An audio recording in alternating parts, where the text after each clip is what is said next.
Ulama Bu, ayo. Ya, yang pertama nih. Yang pertama masuk kamar mandi dulu. Nih. Yang pertama masuk. Yang pertama nih.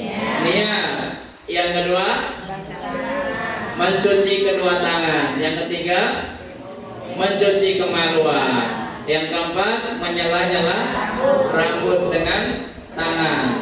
Yang kelima membasahi rambut atau kepala secara keseluruhan. Habis basuh kepala berwudu seperti wudunya orang sholat. Dan yang terakhir basahin badan secara merata dengan air. Ketujuh, Kalian bertemu kembali dengan kami di channel Hobi Dakwah. Jangan lupa di subscribe ya. Terima kasih. Wassalatu wassalamu ala nuril anwar wa siril asrar wa tiryakil aghyar wa miftahi babil yasar sayyidina wa nabiyyina wa habibina wa maulana Muhammadin al-mukhtar wa alihi al-adhar wa ashabihi al-akhyar adada ni'amillahi wa ifdalih. Asyhadu an la ilaha illallah wahdahu la syarika lah wa asyhadu anna Muhammadan abduhu wa rasuluhu la nabiyya wa la rasula ba'dah.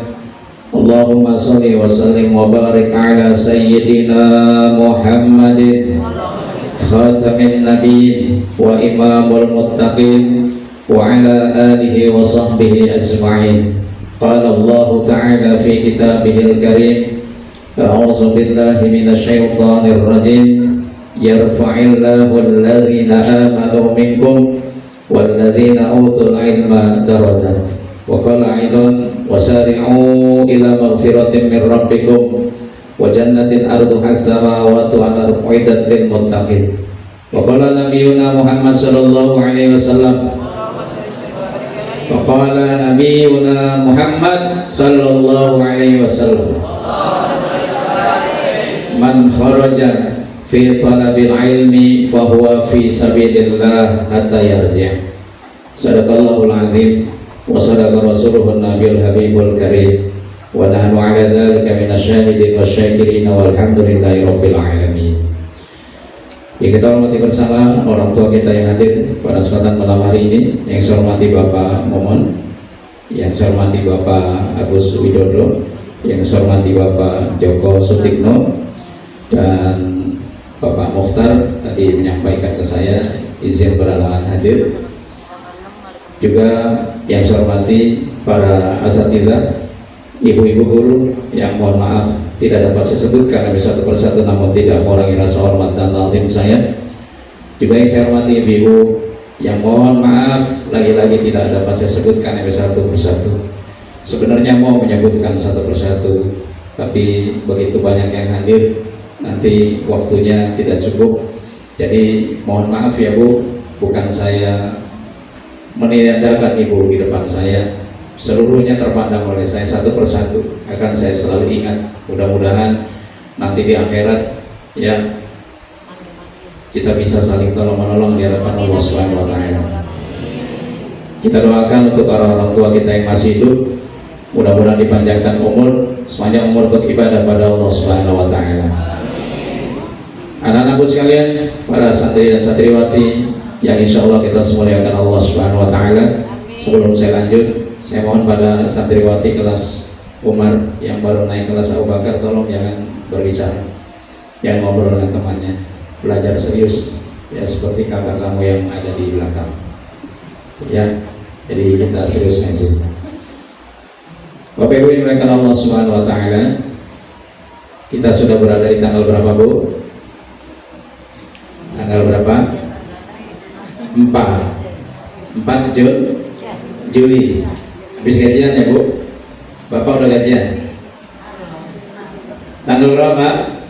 27 Zulhijjah. Pergantian tadi ketika matahari tenggelam berarti sudah masuk tanggal 28 Zulhijjah. Ya, beberapa hari ke depan kita masuk bulan Muharram.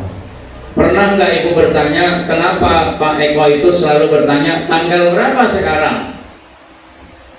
Yang ditanya tanggal Hijriah. Kenapa ditanya tanggal Hijriah? Kenapa Pak Eko nggak tanya tanggal Masehinya? Kenapa tanggal Hijriah, Pak? Ibu tolong dipahami ya.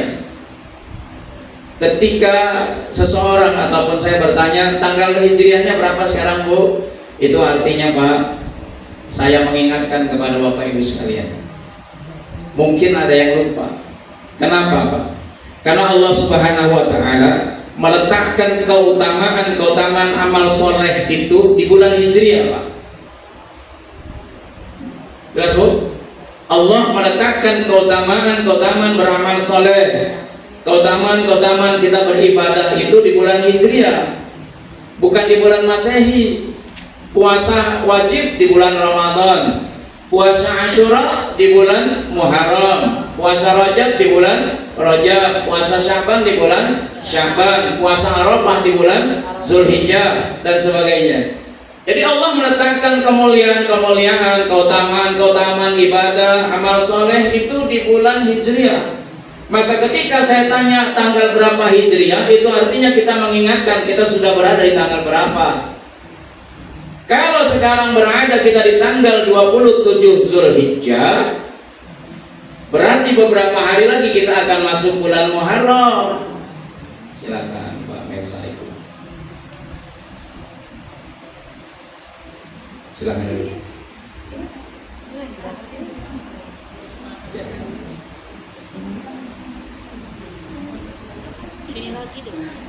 Bentar ya Bu, Pak, ada bel. Enggak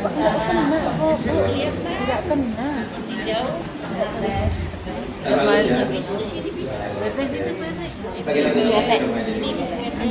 Enggak masuk, enggak kena. Silakan Bu. Masih jauh, masih tinggi.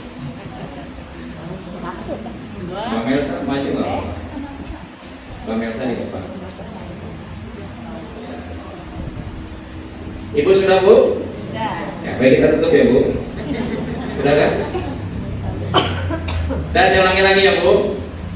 Jadi ketika saya mengingatkan tanggal berapa sekarang Hijriahnya, itu artinya kita diingatkan, Bu. Diingatkan. Kalau sekarang tanggal 27, Pak, beberapa hari ke depan kita masuk bulan Muharram. Bu, ingat, beberapa hari kita masuk bulan Muharram. Bahasanya gitu ya, Pak. Ada amalan apa di bulan Muharram? Udah siap belum kita melakukan amalan di bulan Muharram? Keutamaan apa yang ada di bulan Muharram? Maka ketika kita ingat besok bulan-bulan yang dimuliakan Allah, maka kita segera ambil sikap, segera bersiap-siap untuk melaksanakan apa yang jadi keutamaan di bulan tersebut. Amalan-amalan soleh apa yang utama kita lakukan di bulan tersebut. Kalau belum ngerti, bertanya kepada seseorang atau membuka lembaran-lembaran ilmu yang lain biar kita paham ibadah sesuai dengan ilmunya. Nah, sekarang kita berada di tanggal 27 atau 28 Zulhijjah. Ya, tinggal 2 hari atau 1 hari lagi kita selesai masuk bulan Muharram. Lalu apa keutamaan di bulan Muharram? Dari sekarang cari itu referensi atau bertanya kepada seseorang amalan-amalan apa yang bisa dilakukan di bulan Muharram. Tapi mudah-mudahan selama Ibu ngaji di sini saya akan selalu ingatkan, Bu, sekarang kita di bulan Muharram, amalannya ini. Kemarin di bulan Zulhijjah, amalannya ini. Kemarin Zulqa'dah, amalannya ini. Kemarin di bulan Syaban, amalannya ini. Rajab ini, Ramadan ini, dan seterusnya. Karena belum masuk bulan Muharram, saya tidak jelaskan apa keutamaan bulan Muharram. Yang jelas di bulan Muharram nanti pada tanggal 10 Muharram, yaitu ada puasa hari Asyura. Ya. Cukup jelas sekalian ya. Jadi ketika saya tanya bulan apa sekarang, oh kita sekarang sudah berada di tanggal 27 bulan Zulhijjah, besok Muharram. Apa yang akan saya persiapkan untuk amal soleh di bulan Muharram? Kita kan sudah tua, bagus ya, kalau nggak saling ingetin nanti lupa. Iya, apalagi Bu Surya udah tua banget ya. Oh gitu, kita saling ingetin ya, Bu. Iya, saya lupa, Ibu ingetin saya gitu ya. Bu, Zulhijjah kan sudah hampir berlalu nih. Kemarin saudara kita sudah banyak yang pulang dari haji. Mereka sangat berbahagia. Senang nggak Bu bisa naik haji, Pak? Senang ya, apalagi pulang bawa haji yang mabrur. Terus gimana dengan kita yang nggak berangkat haji? Allah maha tahu bahwa nanti di akhir zaman banyak umat Rasulullah itu yang nggak mampu naik haji, nggak mampu umroh. Maka ketika saudara kita pulang dari haji, kita masih tetap berada di di Indonesia, nggak melaksanakan ibadah haji, tapi Rasulullah memberikan sesuatu amalan yang apabila kita lakukan mendatangkan pahala haji. Meskipun Ibu Nina nggak berangkat haji, tapi pahalanya udah naik haji. Hari ini saja, ya berapa pahala haji yang sudah kita dapatkan? Minimal tadi kan kita melaksanakan sholat, Bu. Setelah sholat zikir nggak, Pak? Allahumma antas salam atau Allahumma antas jalan? Allahumma antas salam. Setelah Allahumma antas salam wa minkas salam terus sampai selesai ada zikir lagi, subhanallah. Berapa kali, Bu? 33 kali. Alhamdulillah 33 kali. Allahu Akbar 33 kali. Dulu kebanyakan Pak, banyak kita yang zikir biasa, baca subhanallah, alhamdulillah, tapi ketika ditanya keutamaan apa nggak tahu. Saya mah zikir aja, Pak. Nah, ini zikir ikut-ikutan namanya. Zikir ikut-ikutan nggak dapat keutamaan. Makanya belajar. Nah, ibu bapak yang tadi sholat maghrib terus ibu berzikir baca subhanallah 33 kali, Allahu Akbar 33 kali, alhamdulillah 33 kali. Dulu pernah datang kepada Rasulullah sahabat Nabi yang mereka miskin. Jadi serombongan sahabat Nabi mereka miskin, mengadukan kepada Rasulullah SAW. Salah satu sahabat Nabi yang miskin itu Abu Dzar Al-Ghifari radhiyallahu anhu. Beliau berasal dari kabilah Ghifari, terkenal dengan perampoknya. Dulu Abu Dzar Al-Ghifari perampok, Pak. Ya, setelah beliau dapat hidayah masuk Islam, jadi sahabat Nabi yang paling utama. Nah, Abu Dzar Al-Ghifari termasuk sahabat yang miskin. Tanya kepada Rasulullah gini, ya Rasulullah, itu orang-orang kaya, mereka dengan kelebihan hartanya mereka berhaji, mereka berumrah dan sebagainya. Bahasa gampangnya, lalu bagaimana dengan saya miskin? Jadi sahabat Nabi itu, Bu, kalau melihat teman-temannya kaya, mereka iri, bukan iri kekayaannya, bukan. Beda dengan kita. Ya, tetangga memiliki kelebihan harta, kita sudah pusing. Ya, ada yang sampai diimpus. Kenapa? Karena dengki hatinya. Dengki hatinya nggak luas, tidak sadar bahwa setiap manusia memiliki rezekinya masing-masing. Nggak akan tertukar rezeki kita. Sahabat Nabi datang kepada Rasulullah, ya Rasulullah, mereka mengadukan bukan karena harta sahabatnya yang kaya, bukan, tapi itu orang-orang kaya, mereka dengan kekayaannya mereka dapat beribadah lebih banyak daripada orang-orang miskin. Abu Dzar Al-Ghifari mengatakan yusalluna kama nusalli ya Rasulullah. Mereka sholat sebagaimana kami sholat. Yasumuna kama nasumu. Mereka puasa sebagaimana kita puasa. Orang kaya, Pak, puasa enggak? Puasa. Orang miskin? Puasa. Orang miskin? Puasa. Orang miskin jawab. Orang miskin puasa. Orang kaya sholat enggak, Bu? Sholat. Orang miskin? Sholat. Ya? Walahum fadlun min amwali yahujuna biha, dan mereka orang-orang kaya dengan kelebihan hartanya mereka berhaji. Oh, udah berangkat kemarin dan sudah pulang orang-orang kaya itu. Ya. Wa yahtamiruna, dan mereka orang-orang kaya berumrah ya Rasulullah. Wa yujahiduna, dan mereka orang-orang kaya berjihad ya Rasulullah. Wa yatasaddaquna, dan mereka orang-orang kaya dengan ringannya mereka bersedekah. Nih kata Abu Dzar Al-Ghifari, saya yang miskin gimana ya Rasulullah? Apa yang akan aku perbuat agar amalanku sama seperti orang-orang kaya itu? Maka Rasulullah bilang begini, Bu, para sahabat, maukah aku ajarkan kepada kalian beberapa kalimat yang apabila engkau ucapkan kalimat tersebut, maka engkau akan dapat mengejar ketertinggalanmu terhadap orang-orang kaya dalam beramal. Mereka berhaji, kau dapatkan pahala haji. Mereka berumrah, kau dapatkan pahala umrah. Mereka berjihad, kau dapatkan pahala jihad. Mereka bersedekah, kau dapatkan pahala sedekah. Bala ya Rasulullah, mau ya Rasulullah. Kata Rasulullah SAW, tusabbihuna, bertasbihlah kalian. Tasbih tahu bu? Subhanallah. Wa tahmaduna, dan bertahmidlah pada Allah, kata Rasulullah. Tahmid apa bu? Alhamdulillah. Wa tukabbiruna, dan bertakbirlah kalian. Apa bu takbir? Allahu Akbar. Berapa kali? Kata Rasulullah, khalfa kulli salatin salasan wa salasin. Baca tuh tasbih 33 kali, alhamdulillah 33 kali, Allahu Akbar 33 kali setiap selesai sholat. Jelas Pak?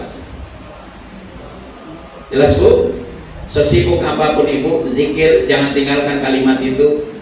Ya, karena kalimat itu apabila kita baca setiap selesai sholat yang masing-masing 33 kali, amalan kita akan menyamai amalan orang-orang kaya yang mereka berhaji, berumrah, berjihad, bersedekah. Amin Allahumma. Amin. Tadi ngelakuin nggak Pak? Baca nggak Pak? Baca alhamdulillah. Artinya mereka yang haji sudah pulang, kita baru dapat pahala haji, umrah, jihad, sedekah. Jelas Bu? Nah, mulai besok semangat pikirnya, jangan cepet-cepet. Pelan-pelan. Subhanallah, subhanallah, subhanallah. Jelas Bu?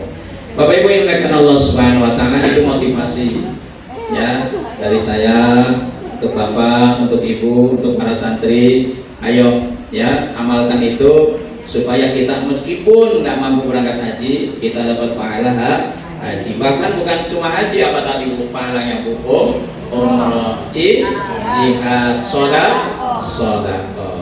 Ya, amin Allahumma. Bapak Ibu yang dimuliakan Allah Subhanahu wa taala, salah satu kewajiban kita yang masuk rukun Islam yang kedua apa Bu? Bu, rukun Islam yang kedua apa? Salat, mendirikan salat, mendirikan salat. Nah, saya akan berbicara, tapi bukan masalah sholatnya, karena banyak diantara kita yang nanti ketika saya bicarakan masih banyak yang belum paham, terutama ibu-ibu. Ya, makanya tolong perhatikan ya Bu. Kewajiban kita sholat, tetapi sebelum sholat kan setiap kita akan melaksanakan sholat, syarat-syarat sah sholat harus terpenuhi ya Pak. Salah satunya apa Bu? Taharatul hadasain, suci dari dua hadas. Suci dari dua hadas. Hadas ada dua. Yang pertama hadas kecil, yang kedua hadas besar. Hadas kecil itu bisa suci dengan cara berwudu. Hadas besar itu bisa suci dengan cara mandi. Ketika orang akan sholat, dia berwudu, belum tentu sah sholatnya. Kenapa? Karena mungkin ada hadas besar yang ketika dia mandi junub, mandi wajibnya nggak benar, maka berpengaruh kepada wudunya, kepada sholatnya. Yang sekalian, berarti kalau orang ingin melaksanakan sholat, yang dipandang bukan cuma wudunya Pak, perbuatan sebelum kita berwudu, terutama yang junub. Jelas kan? Apa itu junub? Yang mewajibkan mandi. Yang mewajibkan mandi ada 6. Apa Pak? Ada 6. Yang pertama hubungan suami istri, ya. Lalu yang kedua keluar mani. Yang ketiga haid, nifas, lalu melahirkan. Yang kelima meninggal dunia. Kalau yang 5 ini mandi wajib. Yang haid ibu-ibu mandi wajib. Yang mati ini ada peringatan Pak, tidak boleh mandi sendiri. Yang mati. Nanti kalau kita mati, jangan nyusahin diri sendiri. Saya mandi sendiri, jangan. Kasihan yang mandiin kalau kabur. Nah, Bu, ibu kan head nih. Ibu kan head. Ya, ada di antara kita yang belum tahu cara mandi wajibnya. Mandi wajib ada berapa Pak? Mandi wajib yang diajarkan Nabi ada berapa? Ada dua. Yang pertama hadis riwayat Siti Aisyah radhiyallahu anha, yang kedua hadis riwayat Maimunah radhiyallahu anha. Bagaimana cara mandinya wajibnya Rasulullah? Kalau Rasulullah itu sedang junub, yang tahu istrinya. Betul nggak Bu? Bapak junub mandi, yang tahu tetangga apa ibu? Cara mandi bapak, yang tahu ibu apa tetangga? Ibu. Demikian Rasulullah. Rasulullah mandi wajib, yang tahu istrinya. Siapa? Yang pertama Sayyidatuna Aisyah radhiyallahu anha. Nih ibu tolong perhatikan ya Pak, cara mandinya. Pak, selama ini saya mandi begini doang Pak. Jebur. Yang penting basah. Itu namanya mandi apa? Mandi basah gitu ya. Mandi basah, mandi asal-asalan. Ada nggak di antara kita yang mandi asal-asalan? Kalau habis haid, yang penting mandi. Banyak. Terus kita mandi ngikutin siapa? Yang ngikutin Rasulullah. Aisyah ditanya bagaimana cara mandinya Rasulullah. Aisyah menjawab, yang pertama niat. Niat. Karena yang membedakan mandi kita itu niat Pak. Ada mandi biasa, ada mandi sunnah, ada mandi wajib. Maka yang membedakan niatnya. Apa niatnya Bu? Niatnya apa? Yang nggak ngerti bahasa Arab, bahasa Indonesia aja. Aku niat mandi wajib karena Allah. Yang ngerti bahasa Arab nih, nawaitul ghusla liraf'il hadasil akbari an jami'il badani fardhan lillahi ta'ala. Yang pertama niat dengan bahasa Jawa, Indonesia, Jepang boleh, bebas ya, yang penting tujuannya ke situ. Lalu yang kedua yaitu setelah kita berniat lalu cuci tangan. Nih posisinya gimana? Jongkok, jangan berdiri ibu-ibu kalau mandi. Ya, jongkok. Kalau ada bangku, duduklah di bangku, diklik. Ya, kalau yang lebih afdal jongkok. Kenapa? Supaya yang rapat-rapat itu terbuka kalau kita jongkok, jadi bersih. Ya, jongkok. Yang pertama basuh tangan. Yang pertama membasuh tangan. Lalu yang kedua berwudu seperti wudunya orang sholat. Jadi ibu masuk kamar mandi, niatnya terserah ya, terus mencuci kedua tangan. Setelah mencuci kedua tangan, ibu berdiri wudu seperti wudu sholat. Telanjang nggak apa-apa, kan nggak ada yang lihat ya. Wudu. Setelah wudu, ibu ambil air atau kalau pakai keran tangannya diginiin ya Bu, tuh dibasahin. Tangannya dibasahin lalu diselai-selai ke rambut. Jadi rambutnya itu disisir pakai tangan yang basah. Jadi jangan langsung disiram. Ya, saya ulangi ya Bu. Yang pertama niat, dua cuci tangan, yang ketiga berwudu, yang keempat menyelai-nyelai rambut. Nih rambutnya dibasahin pakai jari. Setelah ibu nunduk. Kalau pakai gayung siram kepalanya sampai rata semuanya, kepalanya aja ya Bu. Kepalanya sampai rata. Lihat jangan sampai ada yang masih kering. Nah setelah itu sekalian baru menyiram seluruh badan. Boleh dengan sabun, sampo dan sebagainya. Itu tahapan-tahapan mandi, caranya yang diajarkan Rasulullah kepada Aisyah radhiyallahu anha. Ingat ya Bu? Jelas? Lalu yang kedua yang diajarkan oleh Maimunah radhiyallahu anha. Hadis ini dari Ibnu Abbas radhiyallahu anhu. Jadi Ibnu Abbas itu Pak, ketika usia 4 tahun itu maksa tinggal bersama bibinya. Bibinya namanya Maimunah, istri Rasulullah SAW. Ya, bagaimana Rasulullah bangun, bagaimana Rasulullah sholat tuh Ibnu Abbas lihat Pak. Lalu Ibnu Abbas bertanya kepada Maimunah, bagaimana cara mandinya Rasulullah ya bibi? Maka Maimunah menjawab, yang pertama ibu sekalian, beliau berniat. Ya, niat. Lalu yang kedua mencuci kedua tangan. Mencuci kedua tangan. Yang ketiga mencuci kemaluan. Ya, niat cuci kedua tangan sambil duduk ya Bu, sambil jambak ya. Niat cuci kedua tangan lalu cebok. Lalu yang selanjutnya adalah menyela-nyela rambut. menyela-nyela rambut. Nih, dibasahin pakai tangan, pakai jari. Lalu yang selanjutnya adalah tundukkan kepalanya, siram dengan air. Bu, kenapa Nabi ajarin nggak langsung siram aja, Pak? Itu 1400 tahun yang lalu Nabi ajarin begitu. Ternyata setelah diteliti oleh para ilmuwan, ya kenapa orang mandi wajib itu kepala dulu, apa di sela-sela dulu, baru disiram.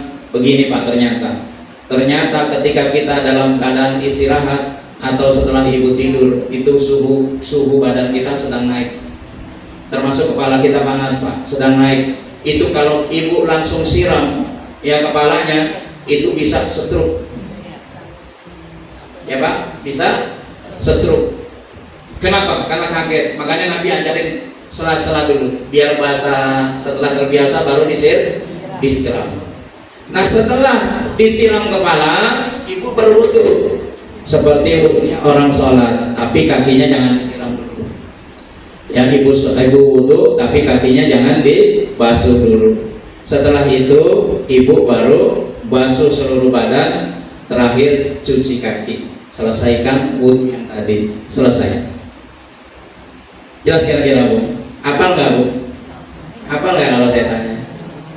Ya yang Aisyah Bu, yang pertama nih niat, yang kedua cuci kedua tangan, yang ketiga berwudu seperti wudunya orang sholat secara lengkap, yang ketiga menyela-nyela rambut, yang kelima menyiram rambut secara merata, yang keenam membasahi seluruh badan. Itu yang pertama.